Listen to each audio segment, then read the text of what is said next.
Hello and welcome to Books of Blood. My name is John, and today I am hoping to start a new series here on my channel. Now, I have noticed over the last, a couple of months or so that a few booktubers have actually been going through short story collections, and they have been picking out short stories and reviewing the short stories. I don't know if they're going through every story or not, but anyway, what I wanted to do is I am a big fan of the Hot Blood series, and these are tales of erotic horror. All right, they combine sex and death, sex and horror, sex and mutilation, whatever you want to call it. I don't think they're really too extreme, but they could be. All right. So what I want to do is start with the first book and the first story and review it. And I don't know if I'm going to go through every single story and review every story, but for right now, that's what I hope to do, okay? I'm not sure if this is going to be a regular or semi-regular. I hope to maybe do one schedule one for every Wednesday. But that being said, there is a reason why I'm going to post this one on Friday. And if you will, give me one moment here and allow me to be serious, okay? It has come to my attention that there is a booktuber out there who has been accusing a couple of friends of mine of backstabbing. He has accused them of, one of them, of being racist and homophobic. All right. Now, I'm not going to name this person's name. I blocked them. I have had to deal with this person before myself. They've never said anything bad to me, but it has always seemed like the comments they have made to me when replying to one or when commenting on my videos have always seemed a little bit backhanded, like a backhanded compliment. All right, I don't care about that. You know what? You say what you want to say about me. I don't give a crap. I don't give a fuck. Okay. It rolls off me like water off a duck's back. I'm almost 60 years old. I've heard it all before. You say what the hell you want about me. So what? All right?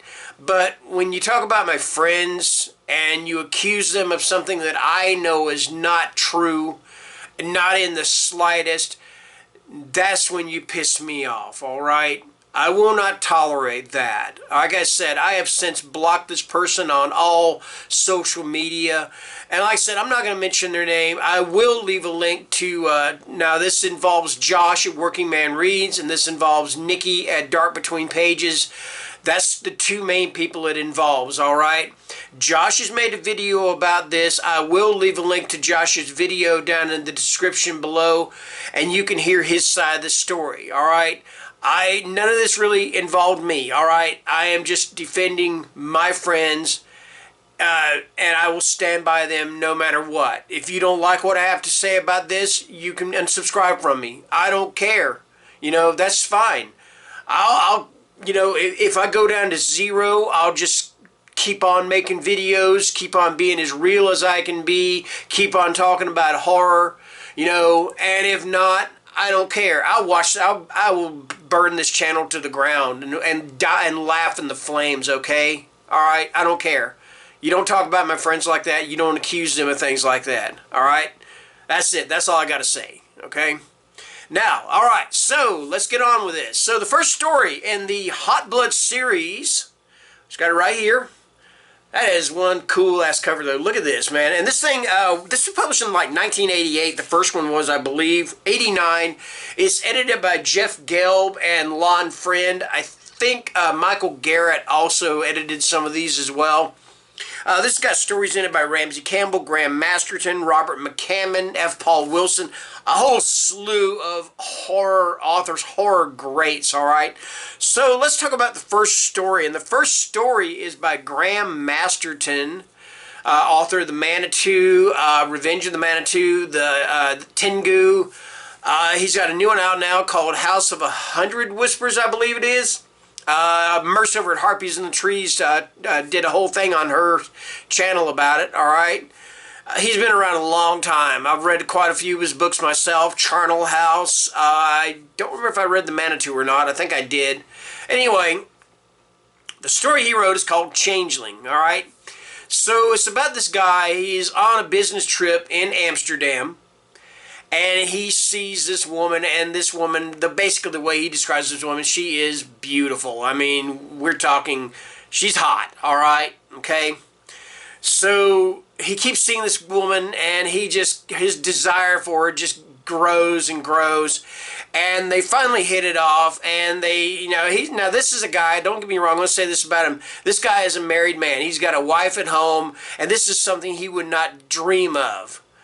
But his excuse for this is that when do you meet a woman like this, alright? So they make love, and then they go to stay at her place, and he stays for a couple of days, and she keeps on like, well, do you really have to leave? He says, well, I can maybe stay another day, but I really got to get back home to my wife and stuff. And she just keeps on. He keeps staying a few more days and a few more days, and suddenly he starts to notice that he is starting to change. One of the first things he notices is that he is sitting down to pee like a woman would do, alright? And it's not just these things he starts to change. He eventually changes into the woman that he has slept with, Anna, and Anna has turned into or changed into him, alright? And you find out that this has been going on for a long, long time. And I'm kind of stepping into spoiler territory about it. I don't want to do that, but I really don't know any other way to talk about it without letting you know what's going on. Is that she's been doing this for years. She'll sleep with a man, she becomes this man, he becomes her, and it's just like this cycle, okay? And personally, I think what Masterton is trying to say is he wants, and it's evident in the book, is that he wants the male community to experience what it is like to be female, what it's like to be able to, you can't, like, you sit somewhere to have dinner, you're out somewhere, and you got guys just ogling you. I mean, some of them are cool. Some of them try to look at you when they talk to you or whatever.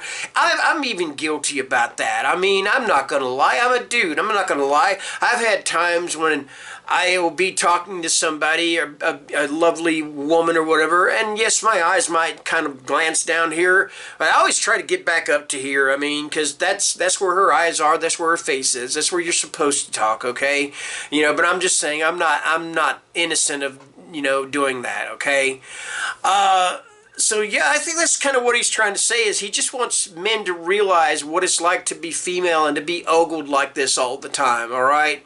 He wants, turn it around to where, kind of like that movie, there's a movie called Switch with Ellen Barkin and Jimmy Smits. It was kind of along that same line, but of course Masterton puts a horror spin on it, so to speak.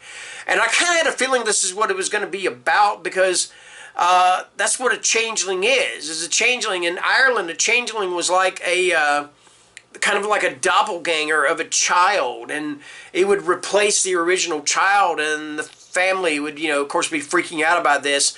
So for this first story, I'm not going to give any ratings or anything like that. I mean, it's a short story, but the thing about it is Masterton, this is a 30-page story, and he makes it feel like a novel. And I'm not saying this because I just couldn't wait for it to be finished. It's just like he packed so much into the story. He's such an awesome, excellent writer, okay? So yeah, I love this story. I really enjoyed it, and I thought it was a good starting point for this, for Hot Blood. So yeah, that's it. That is Changeling by Graham Masterton. I'm going to post this today. It's Friday. Friday the 13th. Usually I wear my shirts in alphabetical order, my t-shirts, so I'm actually on the W's, but my wife told me, she said, you've got to wear your Friday the 13th shirt, so I am wearing my Friday the 13th shirt. And she didn't even notice today. She hasn't said a word. She didn't say a word. I'm going to have to call her out on that anyway. So thank you guys for watching. Sorry I had to get a little bit serious in the first part of this video, but I'm not going to tolerate that, okay? And I'll see you guys later. And like I said, hopefully this will be a new series that I can do on Wednesdays. And so until then, I'll talk to y'all later. Take care. Stay scared. All right? Bye-bye.